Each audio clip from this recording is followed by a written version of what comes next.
नमस्कार मित्रों। जैसा कि आप जानते हैं, मैंने आपका पहले जो एपिसोड था उसमें सफलता के मंत्र के बारे में आपको कहा था। ये पुस्तक जो वीपी मित्तल द्वारा लिखित है, और इस पुस्तक में आपको सफलता के बहुत सारे, ये खासकर हमारे स्टूडेंट्स के लिए बनाई गई है। और इस पर आप देख सकते हैं समग्र शिक्षा जो है हमारे एजुकेशन डिपार्टमेंट का एक प्रोजेक्ट है। प्रयोजन है इस किताब को बनाने का वो ये है कि जो स्टूडेंट्स हैं उनको सफलता के कुछ स्टेपिंग स्टोन्स बताए जाएं सक्सेस के लिए, किस तरीके से वो शिक्षा के क्षेत्र में एक अच्छी प्रगति कर सकते हैं, शिक्षा के क्षेत्र में सफलता को प्राप्त कर सकते हैं। और ये जो यहाँ पे वर्णन किया गया है, लगभग 198 198 स्टेप्स बताए गए हैं, 198 विषयों के ऊपर चर्चा की गई है।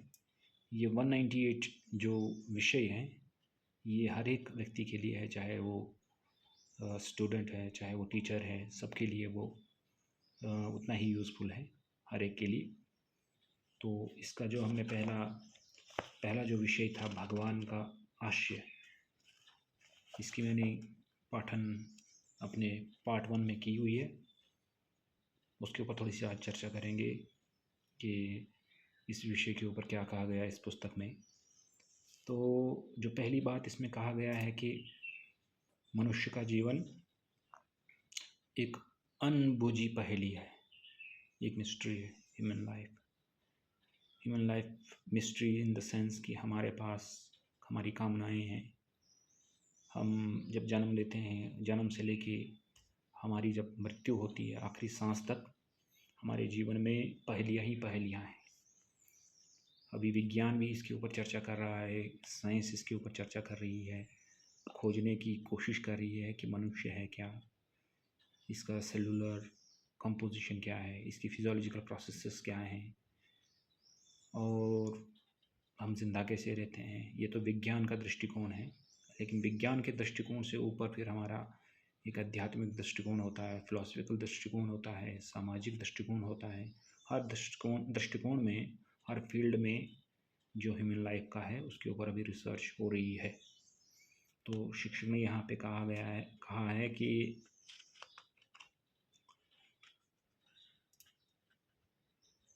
मनुष्य जीवन में बहुत सारी एस्पिरेशंस होती हैं, बहुत सारी उम्मीदें होती हैं, कामनाएं होती हैं।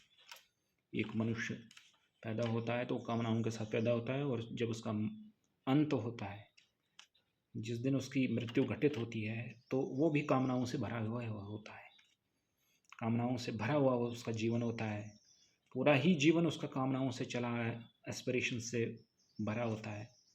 कोई सक्सेस के पीछे मरता है, कोई नेम के पीछे, कोई फेम के पीछे, कोई मनी के पीछे।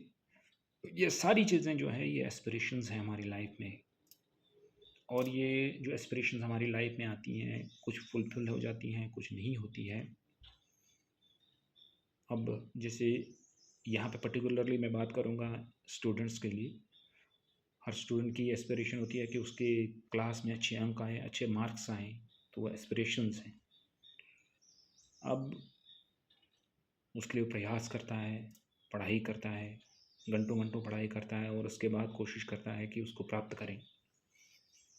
अब लेखक के हिसाब से, इस पुस्तक के हिसाब से मैं जितना समझता हूँ, लेखक ये कहना चाहते हैं कि सबसे पहले हमें भगवान का आश्रय लेना चाहिए। हमें ऑलमाइटी गॉड, अल्लाह ताला, भगवान, कुछ भी कहें, उसका सहारा लेना आवश्यक है सक्सेस को हासिल करने के लिए। जब तक हम उस परम शक्ति, अल्टीमेट जो पावर है दुनिया की, अल्टीमेट रियलिटी, अल्टीमेट पावर जो है, जब तक हम उसका सहारा नहीं लेंगे तब तक हम सक्सेस को हासिल नहीं कर सकते। और ये स्टूडेंट्स को भी अप्लाई होता है। तो स्टूडेंट जो सक्सेसफुल होना चाहते हैं, उसके लिए बहुत ज़रूरी है कि उनको विश्वास होना चाहिए। अब यहाँ पे शिक्षक ने भगवान की एक बहुत बड़ी अच्छी डेफिनेशन दी है। उसने कहा भगवान जो है ये 2 शब्दों से बना, भगवान। भग का मतलब होता है एस्पिरेशंस, बुद्धि, बल, ज्ञान, इन सबको भग कहा गया है। और वान का अर्थ होता है वो व्यक्ति, वो पावर जो इसको हमें हासिल करने में हेल्प करता है, जो देता है हमें ये चीज़ें, सक्सेस। तो स्टूडेंट लाइफ में भी हमारे पास दो चीज़ें होती हैं, एक होती है लक, एक होती है हार्ड वर्क।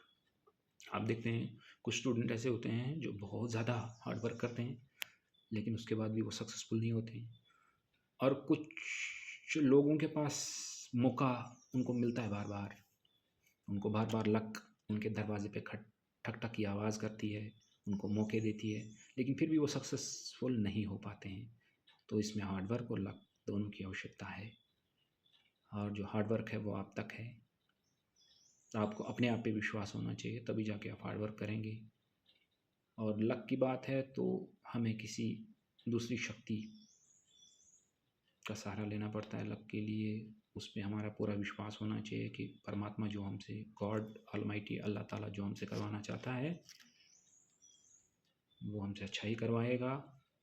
और हम जो मेहनत करेंगे वो कभी भी हम नाकाम उसमें नहीं होंगे। ये दोनों चीज़ें हमारे पास होनी चाहिए, एक तो अपने आप पे विश्वास, हार्ड वर्क पे विश्वास, और दूसरी उस ऊपर वाले पे विश्वास। तो ये एक इम्पॉर्टेंट चैप्टर था, आप भी खुद इसको पढ़ें और इसको समझने का प्रयास करें। स्टूडेंट्स के अलावा जो और भी किसी और क्षेत्र में कम्पिटिटर्स हैं, कंटेंडर्स हैं जो दूसरे क्षेत्र में, उनको भी ये पुस्तक पढ़नी चाहिए। और इस पुस्तक में मुझे लगता है कि आप सबके लिए इसमें कुछ न कुछ रखा हुआ है।